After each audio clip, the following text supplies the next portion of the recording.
কত রাইতে মুই একা একা ঘরে হুইয়ে রইছি। এ মাঝ রাইতে হুনি এ জালনার দ্বারে অল্প বয়সী এটা মাইয়ার কান্না। মুই তো অবাক, এত রাইতে মোর জালনার দ্বারে মাইয়া মানুষ আইলে কেমনে। আর মুই তো বাসায় একা। এবার জালনা দিয়ে আস্তে করে উকি মারছি, দেই সাদা দবদবা। চিন্তা করলাম এত রাইতে মাইয়া মানুষ মোর জালনার দ্বারে, ঘটনা কি। বাইরে গেলাম, বাইরে যাইয়া আস্তে করে দেখতে গেছি। ও মা, আমি তো অবাক, এদিকে কোনো মাইয়ে না, বিলের বাচ্চা। হ্যাঁ, বিলের বাচ্চা কান্দে, হ্যাঁ মনে হয় যেন কোনো মাইয়ে মানুষ বা ছোট বাচ্চা কান্দে।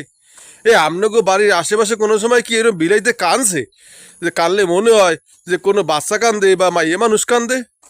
শোনেন, এই গল্পটা কেন বললাম জানেন?